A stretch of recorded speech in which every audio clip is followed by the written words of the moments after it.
ओम नमः शिवाय। ओम नमो नारायण। ओम नमो भगवते वासुदेवाय। तुलसीदास जी श्री रामचरितमानस की व्याख्या करते हुए कहते हैं कि रामचरितमानस एक ऐसी नदी है जो कलयुग के पापों को नष्ट करने वाली है।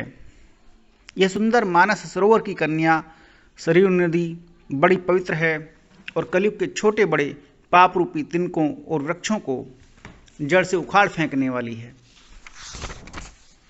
तीनों प्रकार के श्रोताओं का समाज ही इस नदी के दोनों किनारों पर बसे हुए पूर्वे गांव और नगर हैं और संतों की सभा ही सब सुंदर मंगलों की जड़ अनुपम अयोध्या जी हैं।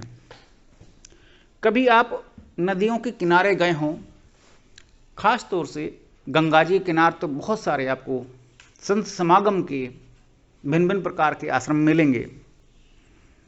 तो तीनों प्रकार के समाज इन्होंने कहे हैं। एक तो संत समाज हो गया, दूसरा गांव और नगर।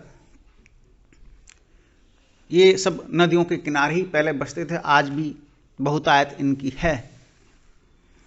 सुंदर कीर्ति रूपी सुहावनी सरयू जी राम भक्ति रूपी गंगा जी में जा मिली। छोटे भाई लक्ष्मण सहित श्री राम जी के युद्ध का पवित्र यश रूपी सुहावना महानद सोन उसमें आ मिला। सोन भी एक नदी का नाम है, वो भी गंगा जी में ही आ जाता है।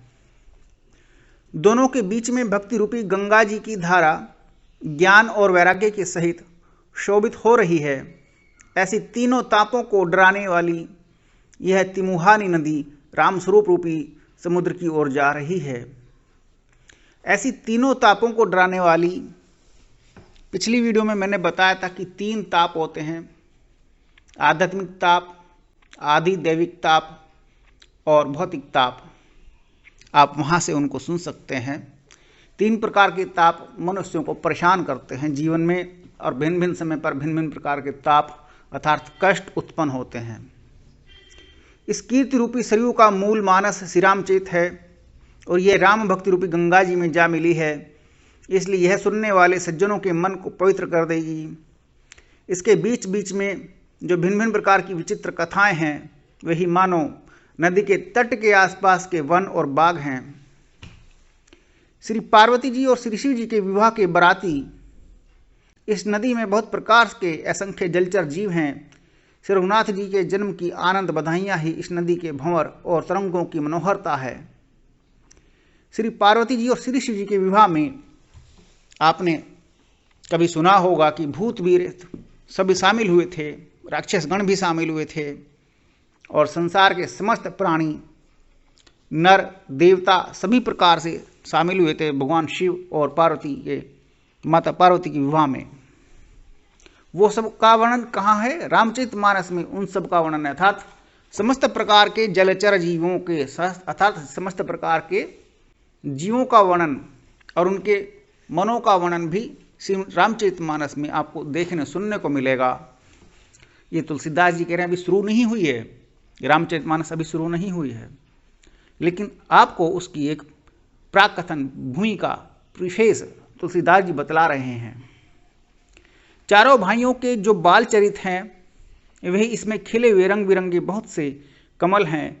महाराज श्री दशरथ जी और उनकी रानियों और कुटुंबियों के सत्कर्म ही भ्रमर और जल पक्षी हैं। श्री सीता जी के स्वयंवर की जो सुंदर कथा है, वही इस नदी में सुहावनी छवि छा रही है।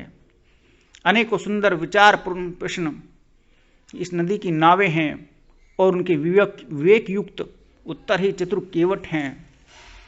जब सीता जी का स्वयंवर हुआ था, तब उस समय पर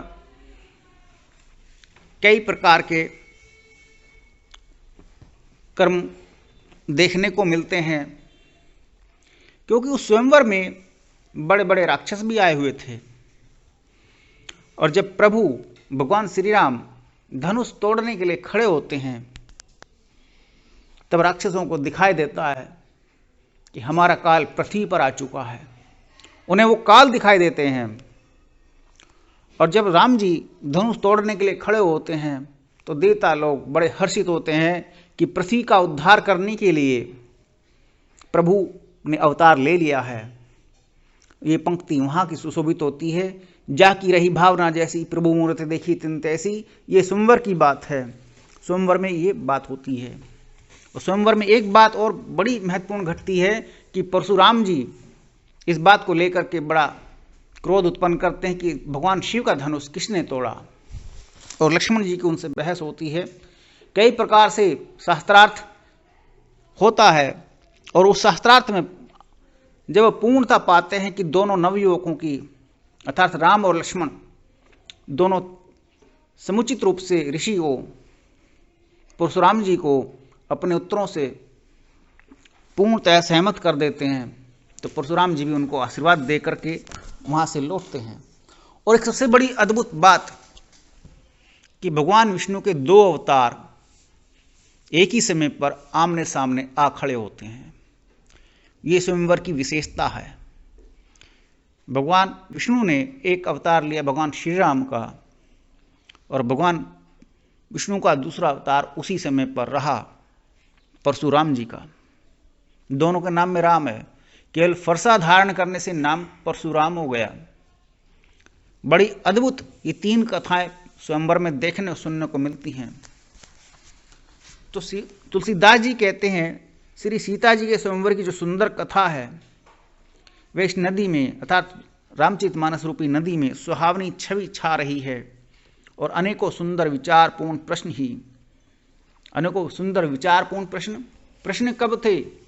भिन्न भिन्न प्रकार के प्रश्न और उनका उत्तर परशुराम जी के, राम जी के और लक्ष्मण जी के मध्य जो प्रश्न और उत्तर बने वही इस नदी की नावें हैं, और उनके विवेक युक्त उत्तर ही चतुर्केवट हैं। नाव है तो केवट भी कोई होगा। इस कथा को सुनकर पीछे जो आपस में चर्चा होती है वही इस नदी के सहारे सहारे चलने वाले यात्रियों का समाज शोभा पा रहा है। परशुराम जी का क्रोध इस नदी की भयानक धारा है, और श्री रामचंद्र जी के श्रेष्ठ वचन ही सुंदर बंधे हुए घाट हैं। भाइयों सहित श्री रामचंद्र जी के विवाह का उत्सव ही इस कथा नदी की कल्याणकारिणी बाढ़ है, जो सभी को सुख देने वाली है। और इसके कहने सुनने में जो हर्षित और पुलकित होते हैं वही पुण्यात्मा पुरुष हैं जो प्रसन्न मन से इस नदी में नहाते हैं। श्री रामचंद्र जी के राज तिलक के लिए जो मंगल साज सजाया गया वही मानो पर्व के समय इस नदी पर यात्रियों के समूह इकट्ठे हुए हैं। कैकेयी की कुबुद्धि ही इस नदी में काई है, जिसके फलस्वरूप बड़ी भारी विपत्ति आ पड़ी। कितनी बड़ी अलंकारिक उपमा तुलसीदास जी देते हैं। कैकेयी का भी मान सम्मान रख दिया, पर्व भी हो गया, त्योहार भी हो गया, कहाँ का स्वयंवर का, विवाह का, और राज तिलक के समय पर कैकेयी काई रूपी काम करती है नदी में कि वहाँ पैर रखते फिसल जाता है, और राम जी वास्तव में फिसल गए।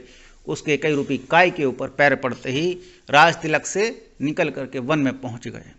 कैसी अद्भुत माया और कैसी अद्भुत अलंकारिक पंक्ति। तुलसीदास जी कहते हैं कि शुरुआत में ही कह चुके हैं, मुझे कोई कथा का गान करना नहीं आता, लेकिन प्रभु मुझसे कहवा रहे हैं और मैं लिख रहा हूँ। ये मुझ पर प्रभु की ही कृपा दृष्टि है, अन्यथा मुझ जैसा भला कहाँ इस दीनहीन प्राणी इस संसार में सुशोभित होगा। लेकिन राम कथा कहने मात्र से मैं पवित्र हो गया हूँ, ऐसा मैं अपने मन में महसूस कर रहा हूँ। संपूर्ण अनगिनत उत्पातों को शांत करने वाला भरत जी का चरित्र, नदी तट पर किया जाने वाला जप यज्ञ है, कलयुग की पापों और दुष्टों के अवगुणों के जो वर्णन हैं वे ही इस नदी के जल का कीचड़ और बगुले और कोय हैं। यह कीर्ति रूपिणी नदी 6 ऋतुओं में सुंदर है, सभी समय यह परम सुहावनी और अत्यंत पवित्र है। इस समय शिव पार्वती का विवाह हेमंत ऋतु है, श्री रामचंद्र जी के जन्म का उत्सव सुखदायी शिशिर ऋतु है, और आदर्श रूप में और बिना कहे ही तुलसीदास जी बताते हैं कि शिव पार्वती जी का जब विवाह हुआ तब हेमंत ऋतु थी। हेमंत ऋतु कब होती है? हेमंत ऋतु तब होती है जब अक्टूबर नवंबर का समय होता है, शरद ऋतु से जस्ट पहले और बरसात के बाद। जहाँ श्राद्ध पक्ष शुरू होता है उसके बाद हेमंत ऋतु शुरू हो जाती है। मौसम बड़ा सुहावना रहता है और तुलसीदास जी के अनुसार उस समय पर शिव पार्वती जी का विवाह संपन्न हुआ था। और दूसरी ऋतु बताते हैं, रामचंद्र जी का जन्म उत्सव सुखदायी शिशिर ऋतु है। तो रामचरितमानस के अनुसार जो नवमी पड़ी, जो विजयदशमी से जस्ट पहले है, वो नवमी पड़ी, वो रामनवमी कहलाएगी।